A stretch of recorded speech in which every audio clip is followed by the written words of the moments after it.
So guys, welcome back to another video, and this one is to the Flint water crisis. And before we get into it, I'm going to do two reactions. So this one first is a 3-minute overview, and I know it's Vox, some people aren't a fan of this channel, but I feel like they'll probably describe and explain the sort of situation. And then obviously I'm going to react to this one as well, the science of the Flint water crisis, which is, I guess, a lot more in depth about why it actually happened and what led to it.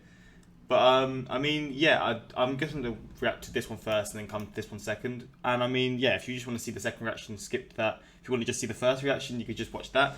But I've heard a lot about this, man. Again, I remember I've mentioned this a lot when I've talked about this specific thing. When I was like first getting into like reactions to the US, and like I was sort of learning about sort of the rougher sort of neighborhoods and stuff, or certain cities that are struggling, which was Detroit. And I mean, from Detroit, because I knew Detroit was the city again that was struggling, a lot of the industry sort of left, and people again was just left with like a lot of people not able to work, etc. And then he sort of mentioned to me there's another city that's kind of close, and it's Flint, and he explained this sort of situation to me, not in depth but just a little bit, and I was just like, what? Like, something like this happening in a city, like in a country like the US, is just mind-blowing to me. Like, I can't really imagine a place so big having such a big crisis. You don't expect this sort of stuff in first world countries, so it definitely did interest me. Obviously it's a sad story, but it did interest me a lot. And I mean, yeah, we're here now. Again, I don't really know much about it other than it is like you're not able to drink water in Flint pretty much. But yeah, we're going to learn more about it through here. Hopefully you're going to enjoy. Suggest some more videos like this if you want me to see some stuff like this. Again, I'm watching 2 of this one, but if there's any other sort of like random stories of cities in the US or towns in the US dealing with something like this, or a different thing, maybe like I don't know, just weird crises or just weird events that have happened there, suggest them. But yeah, we're going to get into this. Quick shout out to my Instagram, my Twitter, links in the description if those interested. We're closing in on 7k on my Instagram, so I'd appreciate you helping me get to that. Same for my Patreon, links all there. We're closing in on 300 patrons as well, so I'd appreciate you helping me get there as well. If any of these videos were to get blocked, they'd get posted to my Patreon, so again, hopefully none get blocked, but I don't know if Vox are quite tight with what you can react to or not, but fingers crossed not. But again, if this would to be blocked, it'd be posted there, so that's just for those interested. But let's get into this and let's check this out, man. The images of the water are shocking. Oh my god, I thought this was piss or apple juice. Enough. Would you? What the fuck? That's like, it's like the color of copper. Are shocking enough. Would you drink that? People have dumped in this river forever. It's like we're in a cesspool. My tub, you should see it, it's brown. And then come the headlines. An American city failed to provide basic protections to its citizens, and now the children of Flint have much higher... Confirms higher blood lead levels in Flint kids. Bro, lead is so bad for you as well, isn't it? It's like one of the most toxic things. Oh, shit. Than normal levels of lead in their blood. Rick Snyder, governor of Michigan, has apologized. I am sorry, and I will fix it. President Obama declared a national emergency. You can't shortchange basic services that we provide to our people. Bro, what will like high lead in blood sort of do to you as you get older? What sort of things will you deal with? Is it like sort of cancers, or is it like heart disease? Like, what will it lead to? I guess it leads to all of it, just increases the chances of everything happening. Or like, I don't know. I know lead's really poisonous, but like, what does it do to you? And now 2016 presidential candidates are starting to weigh in. The governor of that state acted as though he didn't really care. Lead poisoning is terrible and terrifying. Maybe it'll describe it here. No amount of exposure is safe. And there's evidence that years after we got it out of paint, gas, and more, it contributed to a drastic drop in crime in the 90s. The city has switched back to cleaner water, but the effect... Wait, so does it just make you sort of go more violent and stuff, get more violent? ...will last decades. We take clean water for granted. How could this possibly happen in 2016? Well, you've got to rewind to 2011. Flint was broke. It had lost about half its population after the car factories closed. It had $1.1 billion in unfunded pension costs. It had to cut half its police force. Michigan had a solution called emergency managers. Now he's been appointed by the governor to turn around Flint's finances. Mike, welcome. These managers can make cost-cutting measures without the normal political procedure. I think what we have to do is look at the expense side first. There could be services that we can no longer provide in the city. And they decided the city could save money on water. Flint would stop buying water from Detroit and join a new regional water system. And as a temporary measure, Flint would use water from the Flint River. The switch happened in 2014. Here's the Flint. So it only happened like 7 years ago. Oh my days, what a big mistake that And was. who decided to do this exactly is under intense debate. But regardless of blame, the story gets worse. Oh my fucking god, man. Bro, this is why I use filters, man. No matter what, you never truly know what's in your water, bro. Plus, it just doesn't taste great like metal and stuff, man. Man, these kids, so poor people, bro. Growing up with this shit that they couldn't even help. Residents saw and tasted the dirty water and started complaining. Water's brown, has a bad odor. I'm afraid to even feed it to my cat or my dogs. We should not have to pay for the water. It's nasty. But the city claimed federal tests showed the water was safe. An employee at Fuck me, man. This is some next level shit right now. Bro, I'm hoping a lot of people got jailed from this, man. I'm hoping a lot of the people got Environmental jailed for this. Protection Agency leaked a Michigan report to a local activist, which showed the water had higher than normal lead levels. The city's response? Flint told the woman the lead came from her plumbing. It took an outside investigation by Virginia Tech researchers that found elevated lead levels in the water for the state to admit there was a problem in September 2015. So the corrosion's eating up the pipes, it's eating up the iron pipes, it's causing main breaks, it's causing discolored water, and about 20% of the homes there's just too much lead. In October 2015, the government bought water filters for its citizens and switched back to water from Detroit. Before all this, 2.1% of the city's children had high blood lead levels. After, it was 4%. For kids under 5 in the most affected zip codes, it was 6.3%. Why did Flint poison its citizenry? Under emergency managers from the state, it wanted to save money. To start to reverse the effects will cost dearly. Just switching back to Detroit's water cost $12 million. A class action lawsuit against the city is pending. And that's just a 3-minute overview, man. This next one's gonna be 10 times crazier. Bro, I can't wrap my head around this. How money does crazy things, man, but they done fucked up there for sure. Let's get into this one now, though.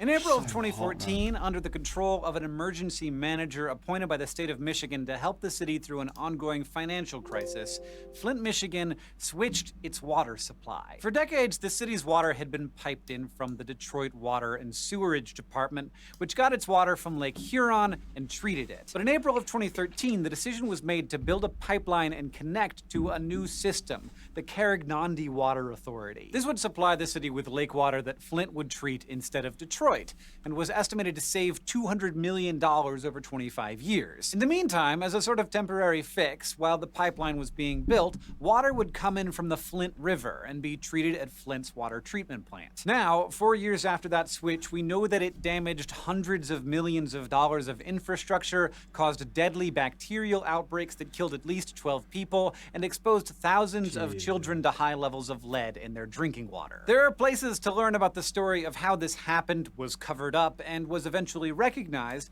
and the underlying situations that caused these massive mistakes to be made. So let's talk about the science of water, and how something as seemingly simple as switching to a different source of water could lead to so many bad, but also seemingly unrelated outcomes. Humans have actually been using lead pipes in water systems for hundreds of years, dating back to the ancient Romans. We eventually moved on to using other materials like iron, but in the late 1800s, engineers in the US were all about lead because lead pipes were easier to bend around obstacles and were a bit more durable than iron. People were suffering from lead poisoning, but the public health risks weren't seriously acknowledged until around the 1920s, and we gradually stopped making new water pipes from lead. But in lots of cities in the US, like Flint, Michigan, there are still several different kinds of metals in pipes for water. In Flint's case, the pipes are made of lead and iron. The US Environmental Protection Agency didn't have any sort of serious regulation about lead pipes until the lead and copper rule was enacted in 1991.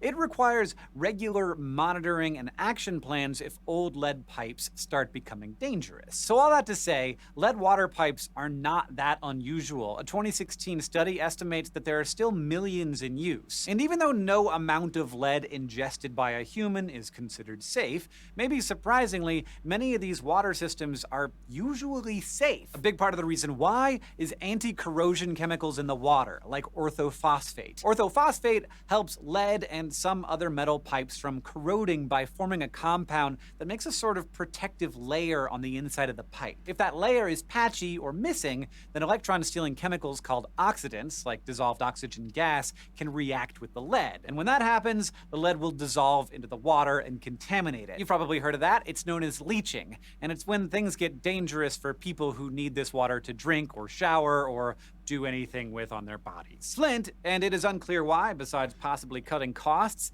did not add orthophosphate or any sort of anti-corrosion chemicals when switching to Flint River water, even though the treated water from Detroit had them. And because Flint was using iron and lead pipes, both iron and lead ended up in the water. But that's not the whole story. Not only were these pipes left unprotected, but the water flowing through them also contained higher than average chloride levels. Researchers found that chloride helps the process of corrosion along. When there are enough chloride ions in the water compared to some other ions, they start forming chemical complexes with lead and other atoms. And these chloride complexes are soluble. So basically, it's another way that lead can get into the water. Part of this too much chloride problem was from the river water itself. Sodium chloride, which is just table salt, would often wash into the river after being used as a de-icer on roads. But another part of it had to do with the fact that a couple of months after the switch to the Flint River water, there was also a huge bacterial problem. The river water wasn't just like extremely dangerous though. We know how to treat water.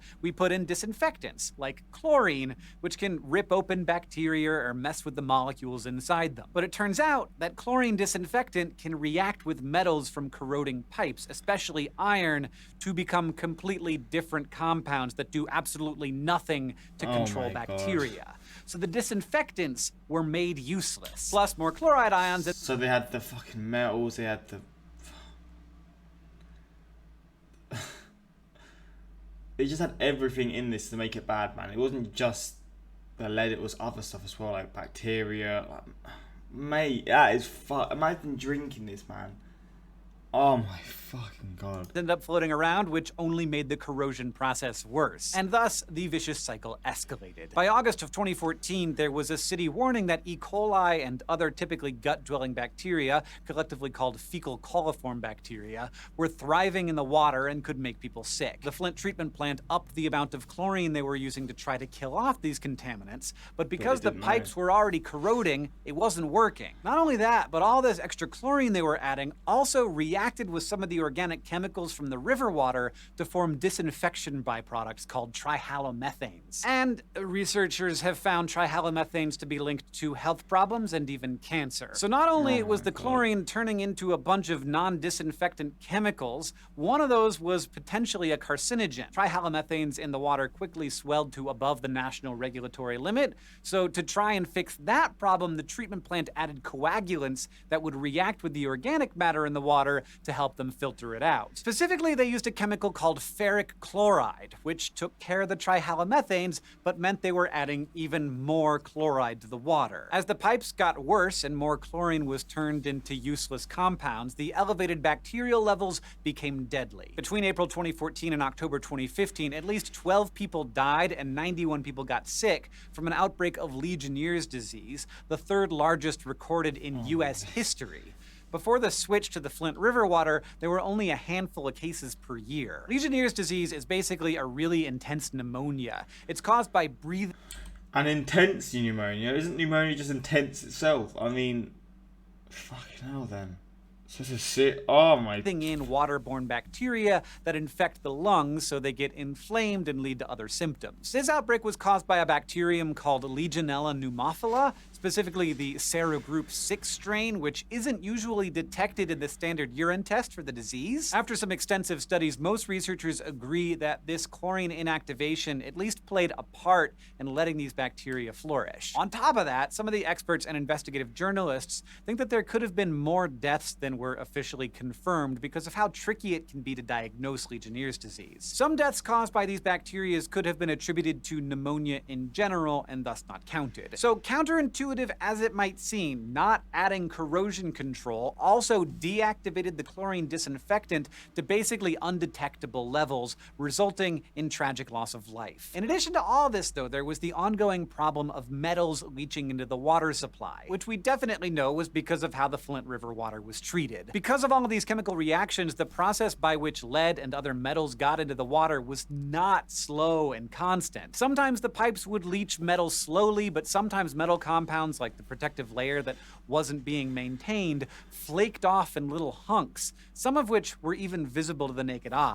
Saw pictures of that and like clips of that in the last video. The leached iron made the water look kinda horrible and taste kinda rusty, but it isn't a big health concern on its own. Lead is, but you can't see, smell, or taste it in water. A single tiny lead flake can take water from safe to far over the EPA's limit of 15 parts per billion, which requires public action to be taken. And besides randomly super contaminated samples being right next to uncontaminated samples because of flakes, the protocols for testing for lead can be manipulated to make it less likely to record how contaminated the water actually is. Official EPA protocols for measuring drinking water quality involves letting the water sit in pipes for at least 6 hours and then collecting it after a couple minutes. City protocols called for pre-flushing the pipes for 5 minutes before letting them sit for 6 hours, and according to experts, this pre-flushing can sweep out initial bursts of lead particles so they're not in the sample. Plus, people don't just go turning on their water every once in a while, so those samples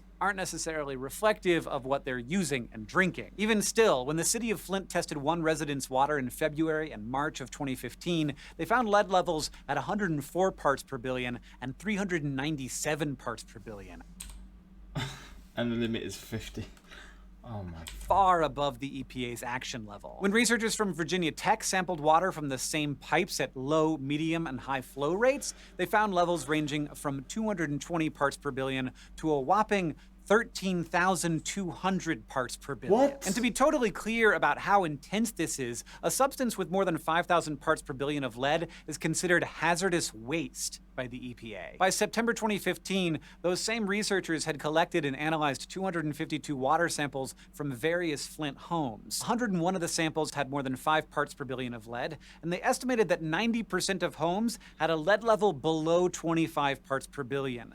10% were above that, which, and I can't say this enough, was a lot of homes above that 15 parts per billion EPA limit for water. Protocols matter, y'all. So that's how metals ended up in the water. No corrosion control and high corrosive chemical concentrations exposed many thousands of people to lead poisoning. And lead poisoning can cause incredibly serious health problems. Lead interferes with a lot of different enzymes, can cause cells to die, and can slip past the protective blood-brain barrier to seriously mess with the central nervous system. We don't know how exactly it interacts with all of those systems, but lead ions are chemically pretty similar to calcium ions, which our bodies use all the time in lots of chemical processes. So that may have something to do with it. In any case, it's incredibly detrimental to human bodies and brains in adults and especially in children. All of this was made worse by the fact that the city of Flint has a water system built to deliver water to over 200,000 people. Since the population peaked at around that in the 1960s, it has declined to less than half that.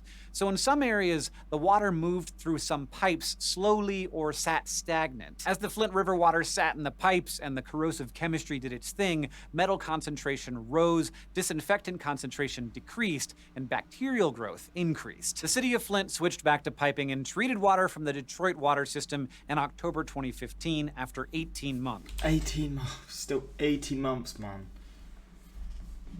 Again, this is why I don't drink tap water. I mean, I do drink tap water, but this is why I filter it, man.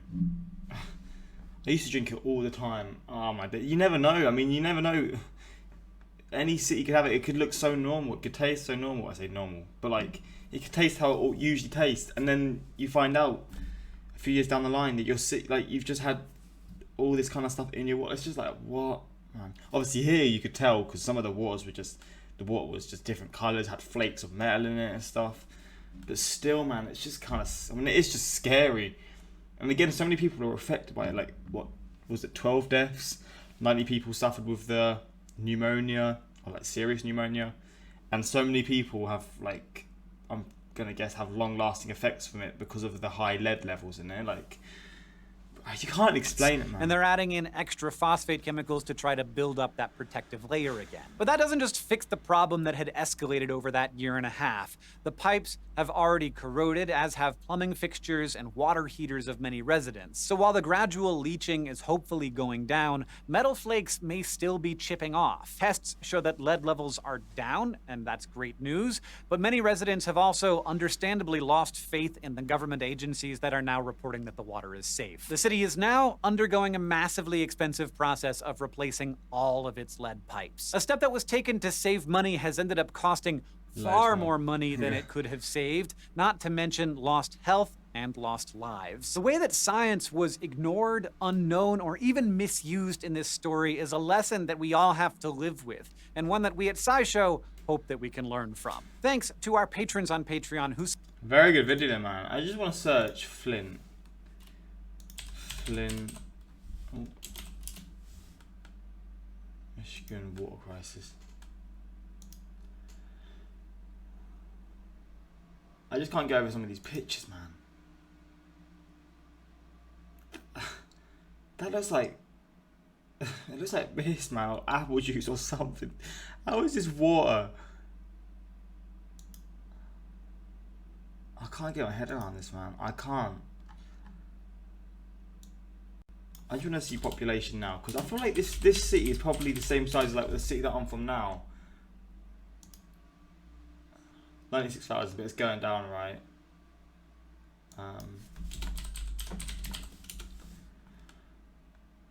Okay, well it's just going from.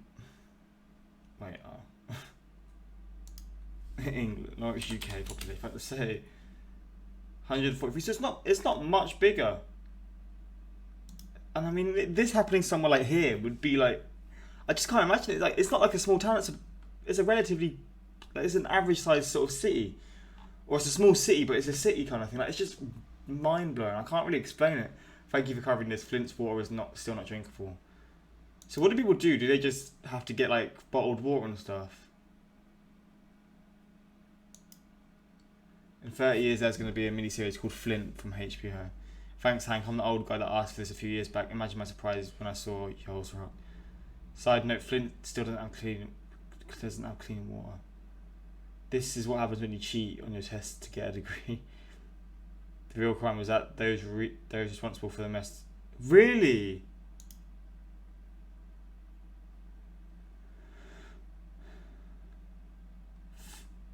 That's fucked, man.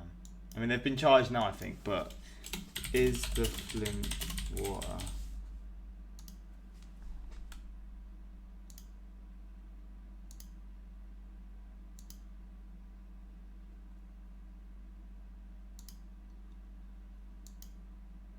But still, even though it's safe, I still wouldn't even want to do it myself, man, after seeing, like, what's happened there and how they've been lied to and stuff. Whoever did this still needs to be held responsible for what they've done to the water. Seriously, if Flint were a restaurant, they'd be shut down and fined. But when it's a state, nobody is held accountable. Very sad. Isn't it crazy how Flint just tried to save a little bit of money? It's terrible. The terrible outcome is going to require a lot more money to fix it. Yeah, it's ironic as hell, man. Trying to save money leads you to do this kind of stuff, and then you end up losing money, man. It's what greed does to you, bro. This is what happens when money is more important than people. Couldn't say it better myself, man. This is why governments should have big science advisory departments. Wow, these guys sound like me playing my first chemistry. Man, I can't get my head around this. How like something like this happens in a country like the US. It's just, it's wild to me, man. It's absolutely wild. But yeah, hopefully you enjoyed this one as much as you can. But I got a lot of suggestions to react to this, and I also did just sort of remember that I was supposed to react to something like this a long time ago. So yeah, it's crazy to see what's happened here. And I mean, if you're from Flint, let me know, like, sort of what it was really like, and if you were affected. Did you, like, know anyone who was, like, I don't know, who was really heavily affected by this. Or still, like, if you're living there now, like, what's the water now? Do you trust it? Do you drink it? Do you bath in it? Are you still sort of like too worried to like trust that? I don't know. But I mean, yeah, hopefully you enjoy this one. Until next time, like, subscribe. Peace.